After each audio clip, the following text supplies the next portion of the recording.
Welcome back to Balancing Acts. I'm your host, Linda Hamilton, a CPA, certified exit planner, and systemologist. And we're talking about year-end housekeeping, year-end compliance with Nellie Akalp, and she's the founder and CEO of CorpNet.com, which helps business owners with a lot of these compliance things, which may sound boring and things you don't really want to deal with, especially at year end, but it's so important to keep your business entity compliant and to protect yourself so you can focus on what you do best and grow your business. So Nellie, we have been talking about LLCs and S Corps, and you were starting to say in the last segment about if you wanted to dissolve your entity near year end, what should you think about?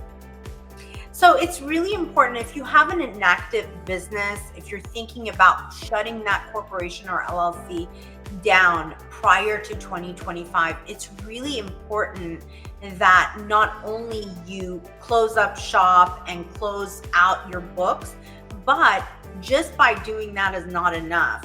If it's a corporation or LLC, that corporation or LLC must also file documentation with the Secretary of State's office in the state that that corporation or LLC was originally filed, dissolving that corporate or LLC business entity. And the way you typically do this is by filing articles of dissolution before the year end to make sure you have an active filing date of on or prior to 12/31/2024. If you fail to do this, no worries. You'll just have to pay additional fees. You may have to file another set of tax returns. And we're trying to avoid that for most company owners who are having an inactive business or running an inactive business. So if you're closing up shop, if you have an inactive business entity, at the end of the day, you want to close it down, shut it down, make sure you file your final paperwork on or before 12/31/2024, so you don't have to bleed into 2025.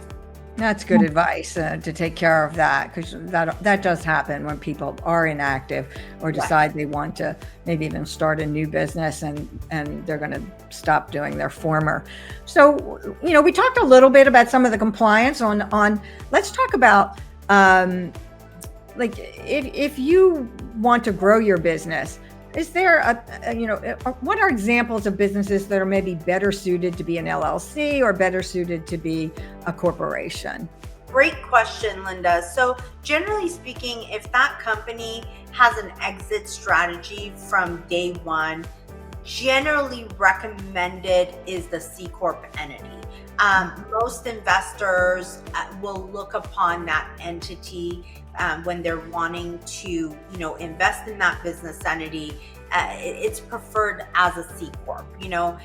Generally speaking, S Corporations, which is a C Corp taxed as an S Corp by the IRS, it's more for either a mom and pop shop, husband and wife, or a company a business that wants to grow, but also wants to reinvest those profits back into the business.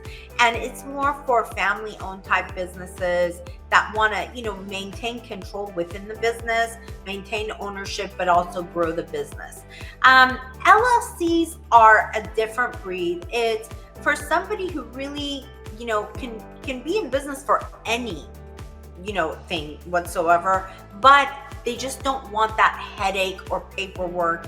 They want that asset protection. However, they don't want to be dealing with a ton of formalities. So the way I, kind of express what an LLC is or define what an LLC is, you get to have your cake and eat it too. You get all of the benefits of a corporation when it comes to liability protection and asset protection, but without all of those corporate formalities. And generally what we see, as the type of businesses who mainly run LLCs are consulting firms, a single man or a single woman operation that basically wants that asset protection, wants that entity, wants to look credible in front of their clients, but yet doesn't want to deal with all those corporate headaches and formalities. Yeah, and it's a good point. some people think the only reason to decide are taxation, but there are many non-tax reasons to consider in choosing whether an LLC is right for you or an S corporation. So you can get liability protection from either one. What are some of the other reasons that one or the other would be better for you? I mean, here's how I break it down. Like, why does one want to become an entity? Okay. And first and foremost, it's liability protection. Okay.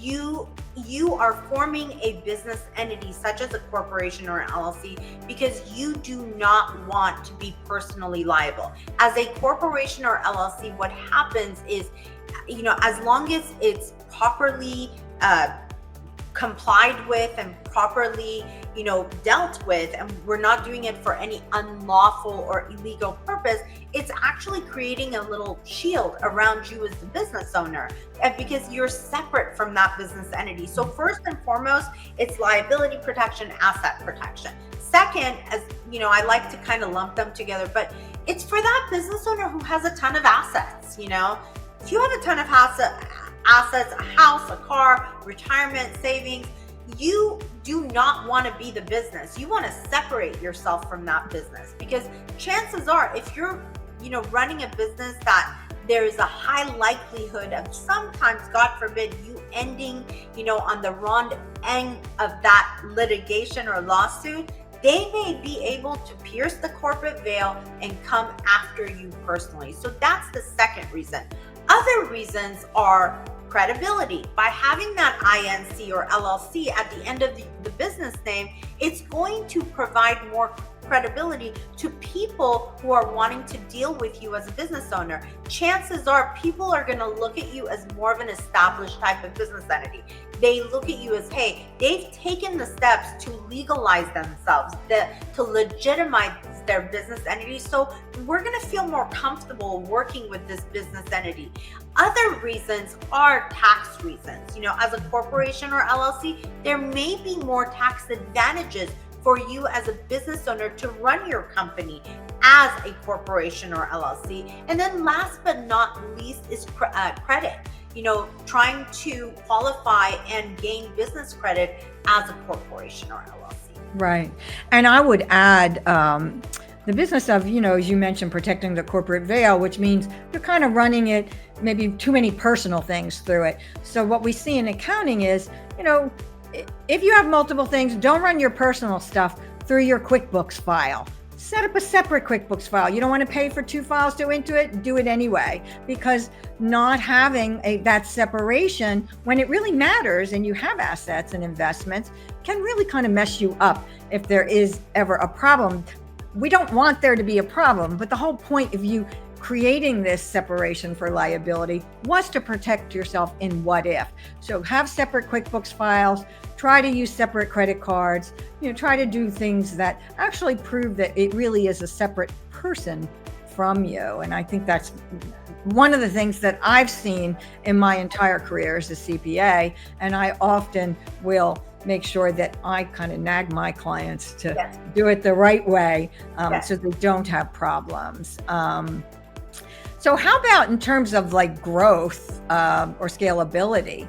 Is one better than the other? I mean, I have seen some large LLCs. You know what I was going to say, I think it really depends on that business owner and how much stomach and patience they have for corporate formalities, paperwork. I'll use ourselves as an example. We went from a 15-person company to over a 200 plus company right after COVID. And, we're an S Corp. So, and we've scaled our business. So I think it really depends on, it's not kind of an all-in-one box type of a thing. It's a case by case. And it really depends on that individual business owner's tax situation and, how much they're, producing as profits as a corporation or LLC, and which one would be best for them in their particular situation. But what generally speaking, if you're to get my advice, oftentimes I would opt for corporation whether C Corp or C Corp with an S Corp, if it's somebody who wants to scale. If it's more in the tech industry or tech world, I am seeing more and more companies opting for the LLC business entity and then being taxed as either a C Corp or an S Corp. Yeah, and I think, real estate is often held within an LLC to avoid double taxation. So there are reasons there. And again, I think as a CPA, I want to talk to people about their personality, whether they are going to comply, whether they can deal with the, all the corporate compliance things you talked about. So we're going to take a commercial break. You can find out more about lots of these topics at corpnet.com.